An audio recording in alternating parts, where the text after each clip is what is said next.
한번 따라서 합시다. 하늘로부터 들리는 소리. 우리 예수님께서 요단강에 찾아가셔서 광야에서 요단강에 내려와서 세례를 베푼 세례 요한에게 세례를 받는 장면입니다.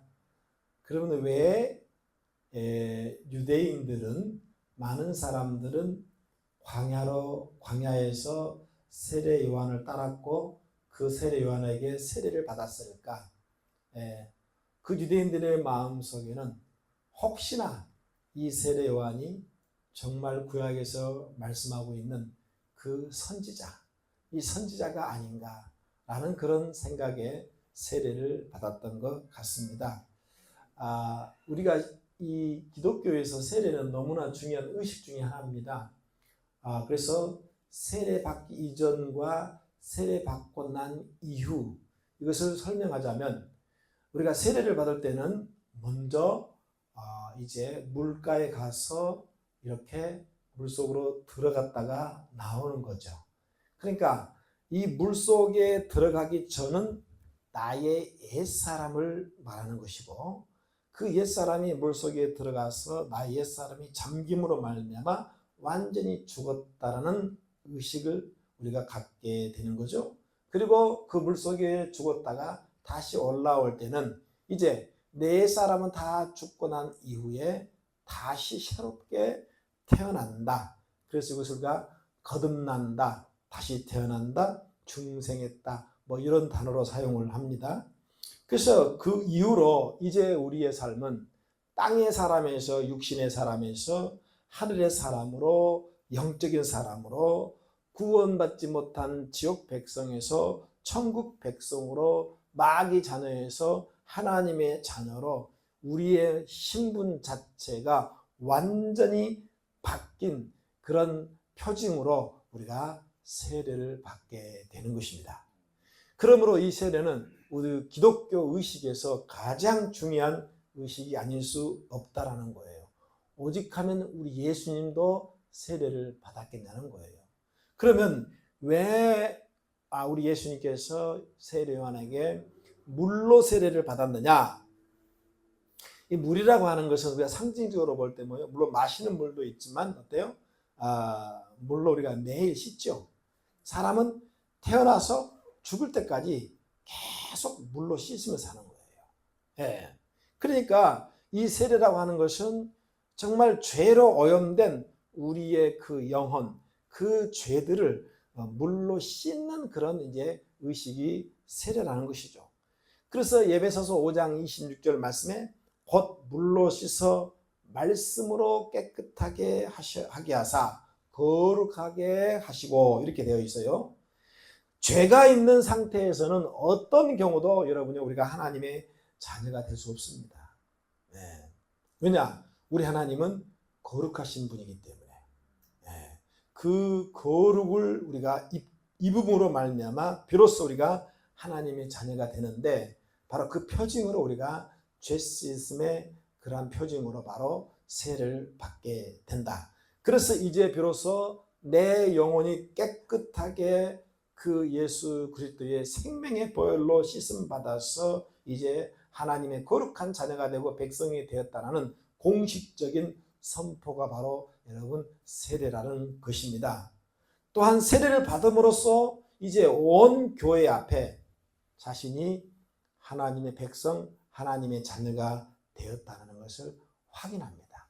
그래서 우리가 이제 세례를 받았느냐 받지 않았느냐 이렇게 질문을 많이 하는 것을 볼 수가 있고, 세례 교인과 비세례 교인을 나누게 되는 것을 볼 수 있다는 거예요. 그렇다면 이 죄인들이 이 세례를 통해서 이 죄를 씻고 그 죄 씻음을 확인한다라면, 근데 우리 예수님은 죄가 없잖아요. 근데 죄 없는 예수님은 왜 세례를 받았냐는 거예요. 여러분 궁금하지 않습니까? 죄인들은 당연히 그 세례를 받는 것이 마땅한데, 예수님은 여러분 알다시피 성령으로 잉태되어서 여러분 우리 인간이 가지고 있는 죄가 없는 분이에요. 그런데 그 죄 없는 분이 오히려 죄인인 세례 요한에게 세례를 여러분은 받았는가? 이게 우리 궁금증이라는 거예요. 네, 이 말씀의 해답이 15절에 나와 있죠. 우리 다 같이 본문 15절 한번 큰 소리로 한번 읽어보겠습니다. 시작.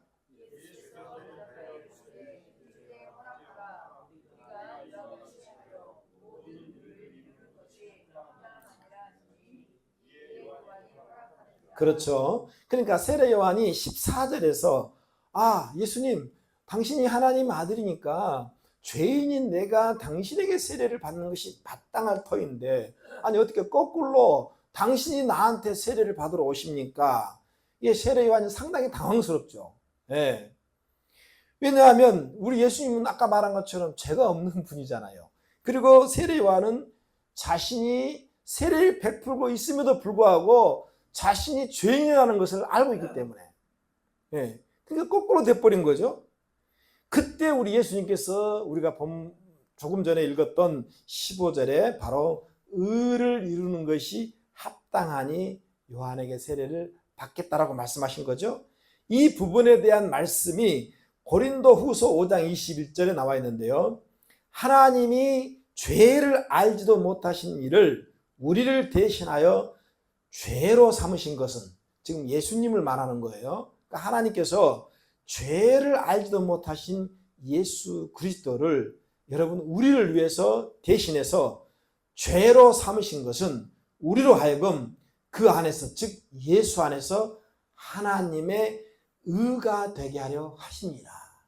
하나님의 의로 우리를 이끌어드리기 위해서 죄 없으신 예수님을 세례받게 하시고 그 세례를 우리에게 주게 되었다. 쉽게 설명하면 우리의 죄와 예수님의 의를 바꾸신 거예요. 예.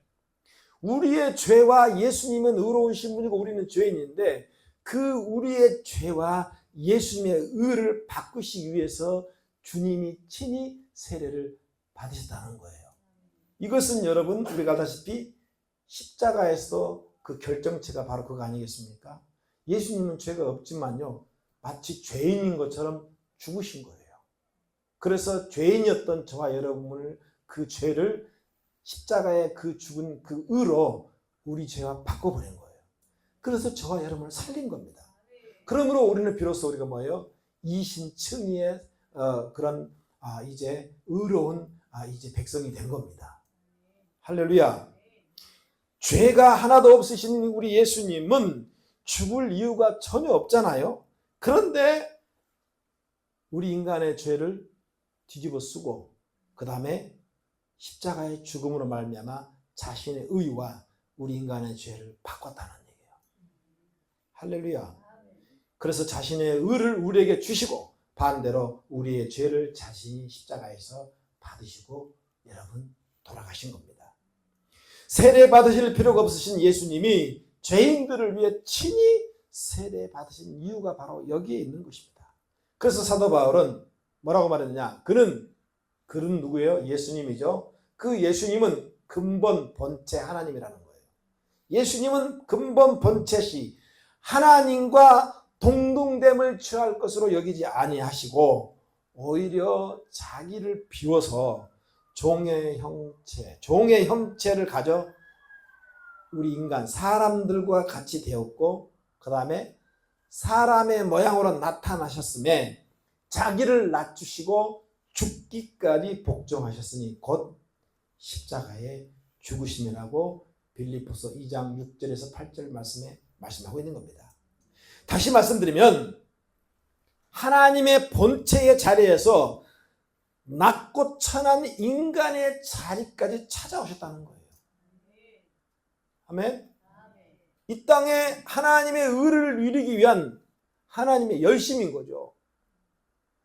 이사야서 41장 14절을 보면 하나님께서는 이사야 선지자를 통해서 야곱에게 뭐라고 말하나? 너 지렁이 같은 야곱아, 예, 너 버러지 같은 야곱아. 여러분 아브라함과 이삭, 야곱은 믿음의 3대 조상 거장입니다. 그런데 하나님께서 그 야곱에게 너 지렁이 같은 야곱아. 다른 그 성경에 보면요 이게 다 바뀌어 있어요. 뭐 곤충으로 나와 있기도 하고 벌레로 나와 있고, 그 다음에 이 말은 한마디로 말하면 벌레, 곤충은 정말 하찮잖아요, 우리 인간에게. 예? 그 지나가다가 밟아도 전혀 뭐 개의치 않고 아주 하찮은 존재. 야곱은 할아버지 아브라함보다도요 더 많은 축복을 받은 인물입니다.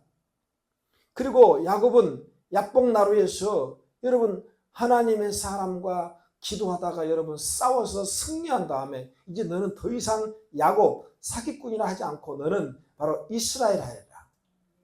여러분 이스라엘을 대표하는 그 이름을 가진 여러분 믿음의 이 사람 야곱에게 너 지렁이 같은 네 벌레 같은 이 야곱아 라고 이런 단어를 사용했다라면 하나님 앞에 오늘 저와 여러분은 어떤 모습일까요? 곤충 또는 벌레만 또 못한 우리를 하나님이 사람의 모양으로 이 땅에 예수님을 보내셔가지고요 우리의 모든 불결한 죄들을 다 해결해 주셨다라면 이 큰 은혜를 어떻게 우리가 표현해야 하냐는 거예요. 그런데 죄 없는 하나님이신 예수님이 죄인인 세례 요한에게 세례를 받으러 온 겁니다. 이것이 어떻게 설명되겠냐는 거예요. 여러분 잘 들어보시기 바랍니다. 예를 들어 사람이 저와 여러분이 사람이잖아요. 곤충, 나방 또는 벌레를 찾아가서 세례를 받는다면 이해가 될까요? 여러분 우리가 벌레, 곤충이에요. 그렇죠? 아니 우리가 사람이잖아요. 사람인데 곤충, 벌레에게 찾아가서 나 세례 받겠다라고 하면 여러분 이해가 되냐는 거예요. 여러분 이해할 수 있는 방법은 딱 한 가지밖에 없습니다. 사람의 모양과 모습을 다 버리고, 그렇죠?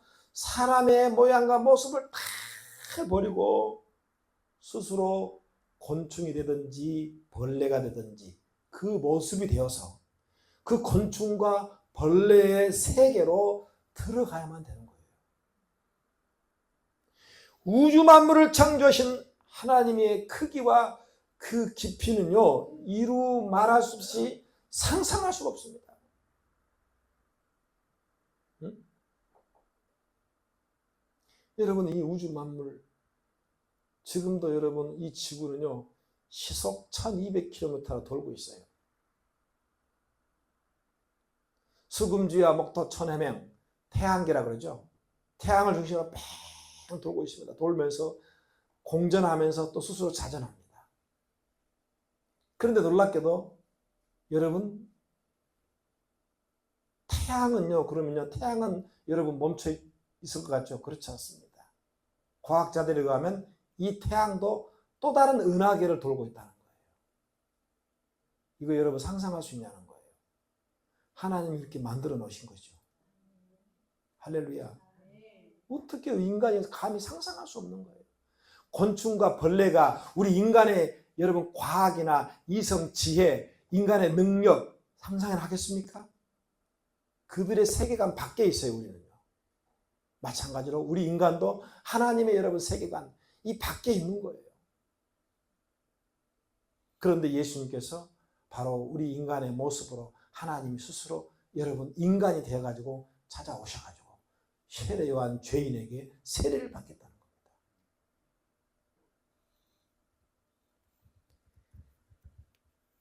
이렇게 하나님의 본체이신 예수님께서 우리 인간 세계로 오셔가지고 우리를 대신해서 죄 취급을 당하시고 여러분요 정말 죽을 수 있겠냐는 겁니다. 이것은 잘 들으시기 바랍니다. 측량하지 못할 하나님의 사랑 방법 외에는요 해석할 수가 없습니다. 아멘. 네. 어떤 경우에도 어떤 것도 여러분요 우리가 하나님 앞에 그 사랑을 받을 만한 자격이 없고 그 조건도 없어요. 그런데 그 큰 사랑을 우리가 받았다는 것이 얼마나 큰 은혜라는 거예요. 그의 예수님께서 16절에 세례 요한에게 이제 물 세례를 받으시고 다 같이 한번 16절 한번 읽겠습니다. 본문 16절 시작.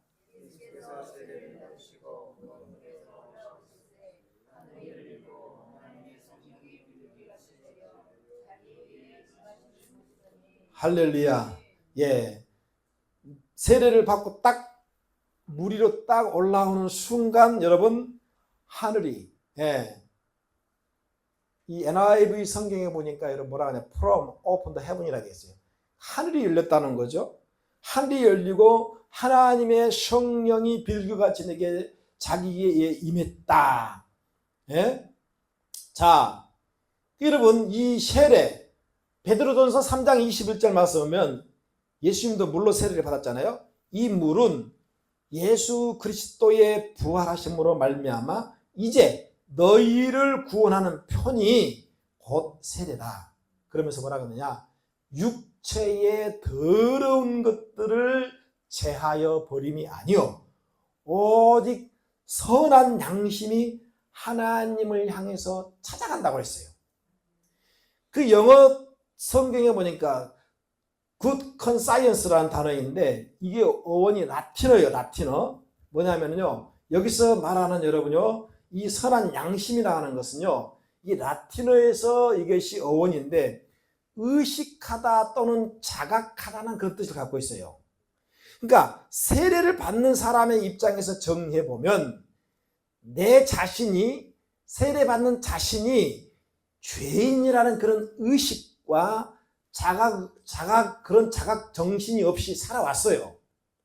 그런데 여러분 세례를 받음으로 의로우신 그 주님 앞에 그 하나님 앞에 여러분 서게 되면서 드디어 이제 내 죄를 의식하게 되고 자각한다는 거예요. 이해가 되셨어요? 여러분 무슨 말이냐면 사람이 캄캄한 어두운 여러분 빈 방에 갇혀 있으면요. 내 얼굴이 어떻게 생겼는지, 내 얼굴에 뭐가 묻어 있는지, 내 옷은 무슨 색깔인지, 내 손에 뭐가 있는지, 묻어 있는지 도무지 알 수가 없어요. 예. 전혀 알 방법이 없다는 거예요. 그런데 갑자기 여러분요, 전기불이 탁 들어온다거나 아니면 햇빛이 쫙 들어가지고 여러분요, 창문을 통해서 한 줄기 빛이 쫙 들어와서 자기 자신에게 비추면 내가 이런 옷을 입고 있었구나.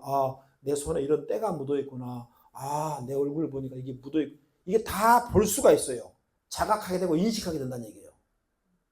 이해되셨어요? 예. 이러한 영적인 자각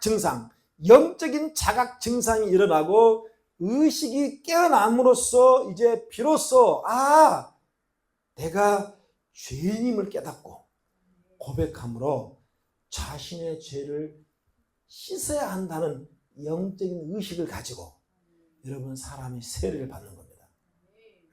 할렐루야. 세례 교육이 굉장히 중요한 거예요. 예.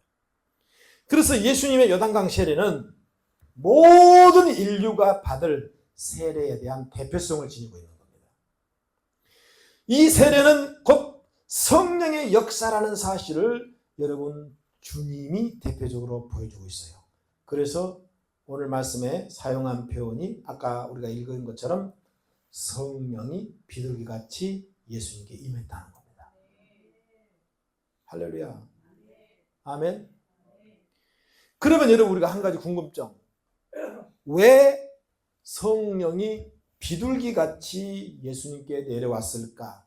그리고 성경은 왜 그렇게 기록을 했을까? 비둘기는 처음으로 등장한 것이 우리가 알다시피 노아 홍수 때죠. 그렇죠? 이제 40주야로 비가 팍 쏟아집니다. 아주 쏟아져가지고 온 세상이 다 시체고 다 썩어서 다 없어져 버린 거죠. 생명이 존재할 수가 없었어요. 근데 노아는 방주 속에 있었죠. 그래서 이제 시간이 흘러서 노아가 테스트를 합니다. 어떤 테스트를 했죠? 땅이 말랐는지 안 말랐는지 테스트를 한 거죠. 근데 먼저 까마귀 한 마리를 보냅니다. 근데 까마귀를 보냈는데 까마귀는 돌아오지 않습니다. 왜 돌아오지 않죠? 온 세상의 시체를 다 뜯어먹을게. 네. 먹을 게 있기 때문에. 네. 세상에 살만해요. 살만하니까 안 돌아와요. 그래서 노아가 두 번째 비둘기를 보냅니다. 근데 비둘기를 보냈더니 이 비둘기가 얼마 있다가 여러분요, 감람나무 여러분요 이파리를 딱 물고 온 거예요. 할렐루야. 네. 감람나무 이파리를 딱 보니까 이파리가 파랗게 올라와 있는 거예요. 아, 이제 방주에서 나가도 되겠구나 하는 희망과 소망을 갖게 되는 거죠. 할렐루야. 아멘 해요. 예. 그래서 성경에 뭐라고 나오냐? 창세기 8장 11절에 저녁 때에 비둘기가 돌아왔는데 그 입에 새 감람 잎사귀가 있는지라 이에 노아가 땅에 물이 감한 줄 알았다고 했어요. 할렐루야. 여러분, 그래서 이 비둘기가 물고 온 새 잎사귀 감람나무는 바로 새 생명을 상징하는 겁니다. 할렐루야. 예, 새 생명, 새 소망. 예, 온통 죽음뿐인데 생명을 물고 온 거예요. 예. 그래서 이 비둘기는 또 아브라함과 하나님 사이에 언약 체계의 또 증표이기도 하죠. 여러분, 그래서 성경에서 성령을 상징하는 바로 도구, 바로 비둘기로 표현하고 있습니다. 생명을 상징한 거예요. 할렐루야. 우리 예수님은 요한복음 15장 26절에 내가 아버지께로서 너희에게 보낼 보혜사 곧 아버지께로 나오시는 진리의 성령이 오실 때에 그가 나를 증거할 것이다 라고 말씀하셨어요. 여기서 진리의 성령이 바로 보혜사인 겁니다. 보혜사. 할렐루야. 예. 보호해 주시고 한문으로 그대로 표현하면 보호해 주시고 또 은혜 주시고 스승사자거든요. 선생이 되어서 가르쳐 줄 것이라는 겁니다. 예, 그래서 영어 NIV 성경에는요, 뭐 카운셀러로 나와 있고요, 또 킹 제임스 버전에는요, 컴포터, 위로자로 나와 있고요, 또 뭐 헬퍼, 돕는 자로 이렇게 각자 달라요.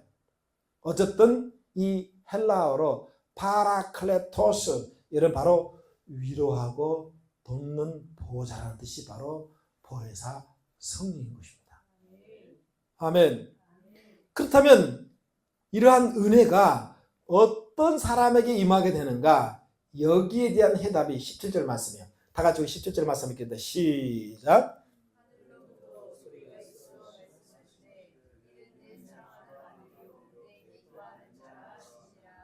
아멘.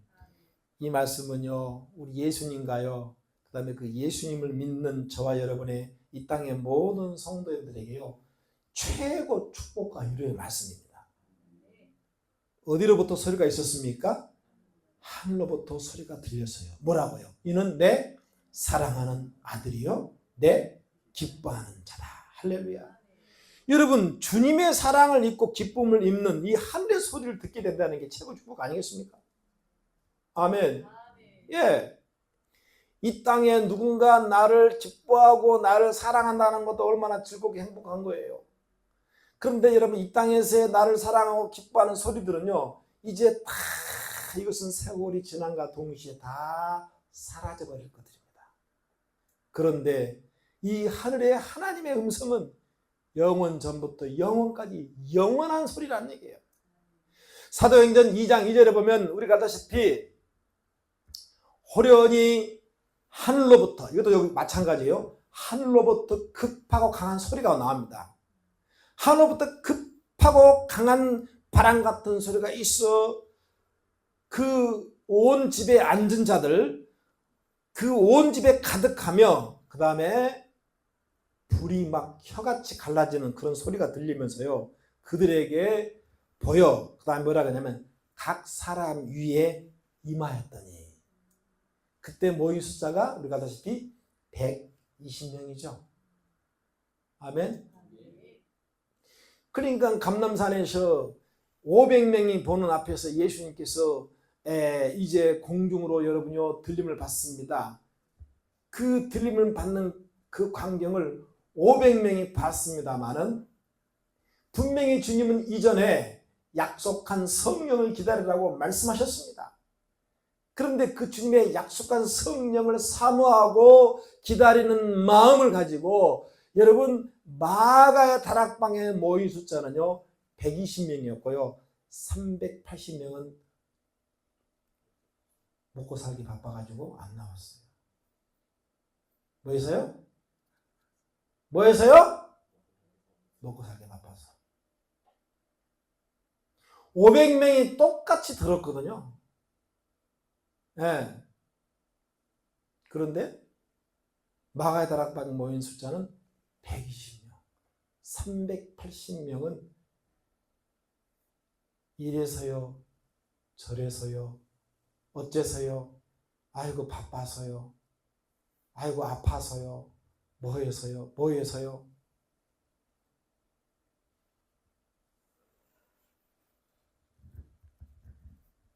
잘 들으시기 바랍니다. 그 120명만 마가의 다락방에서 하늘의 소리를 들었고요.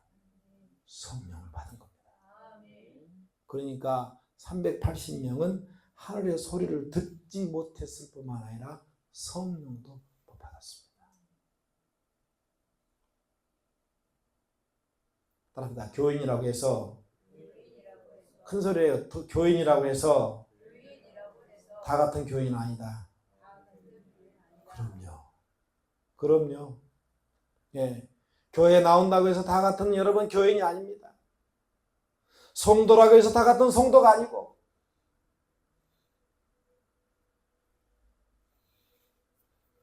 사랑하는 여러분, 이 하늘의 소리는 2000년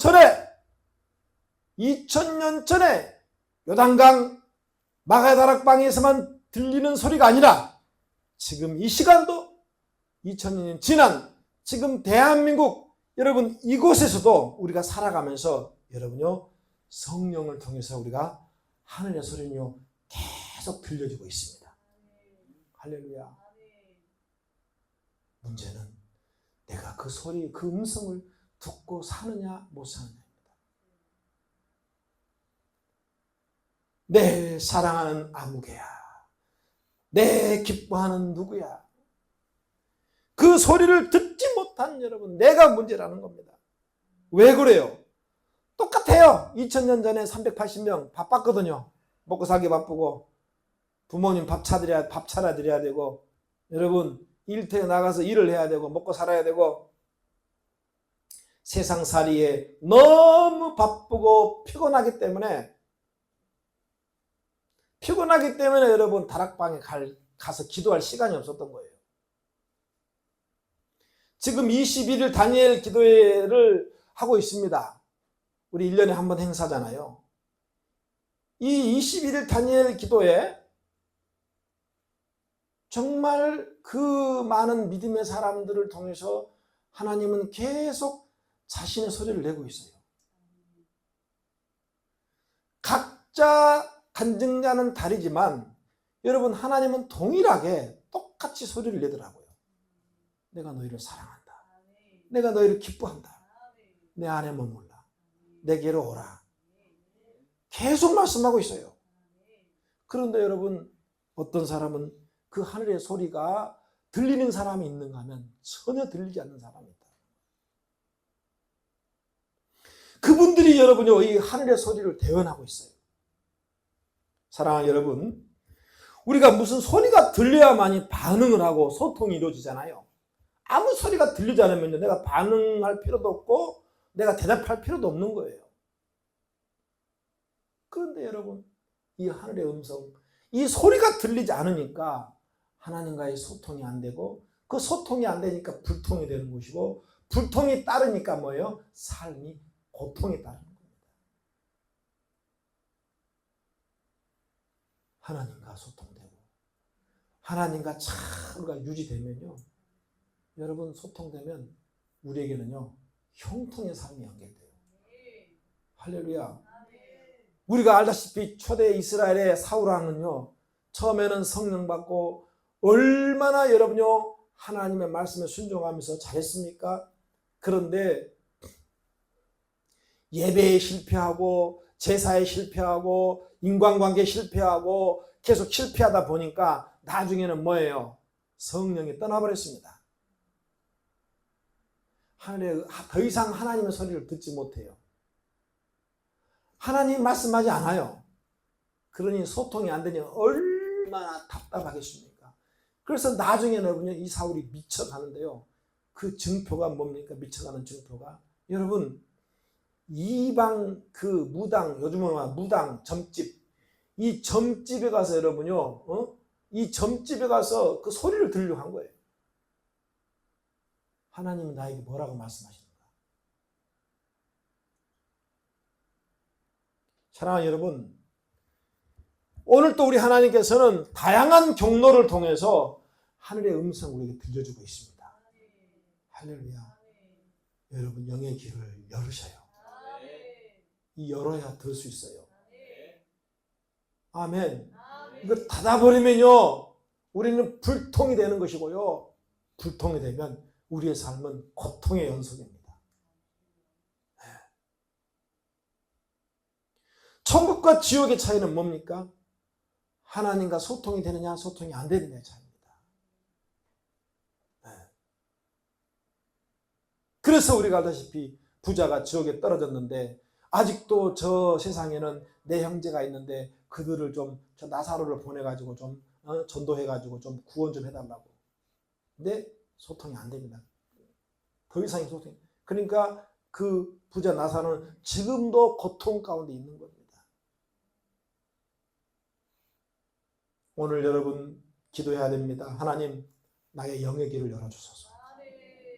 소리를 들어야 돼요. 아멘. 영각사는 소리가 안 나요.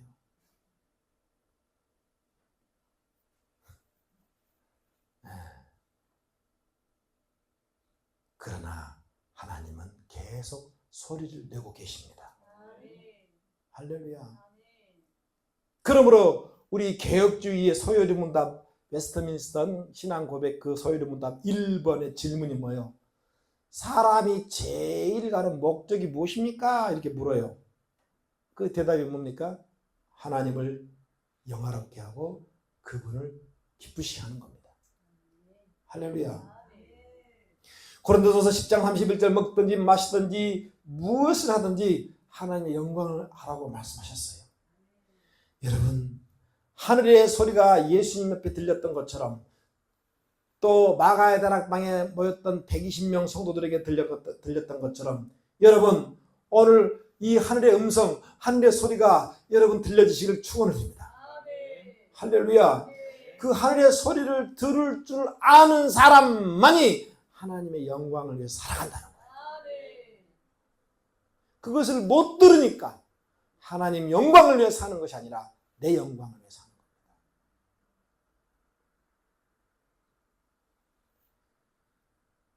죄 가운데에 불순종으로 타락했던 아담에게 제일 먼저 하늘의 음성이 들렸죠. 아담아, 아담아, 네가 지금 어디 있느냐? 여러분 이 음성을 들어야 됩니다. 두려움 가운데 빠져있는 여러분 성도들은요, 야곱아 두려워하지 말라, 이 음성을 들어야 됩니다. 소망과 삶의 소망과 기쁨이 없는 성도는요, 오늘 여러분 예수님께 하셨던 이 하늘의 소리, 너는 내가 사랑하고 기뻐하는 아들이다, 이 음성을 드려야 할 것입니다. 그리고 우리는 그분께 이렇게 대답해야 할 것입니다.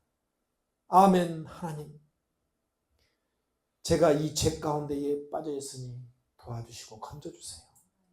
하나님, 이제 두려움에 빠져 있는 삶이 아니라 정말 하나님 때문에 담대함으로 하나님께 믿음으로 정말 살 수 있도록 나를 건져주세요. 하나님, 저는 제 남은 인생이 하나님의 사랑과 기쁨이 되는 삶을 살겠습니다. 여러분 이런 고백을 할 수 있는 복된 저아름이 되시길 바라요. 그러기 위해서 날마다 말씀을 묵상하며 기도하며 하늘의 소리를 여러분 듣기 위해서 정말 영적인 싸움과 영적인 전투를 벌일 수 있는 정말 신앙의 현장, 믿음의 현장들이 되시기를 주의 이름으로 간절히 축원을 드립니다.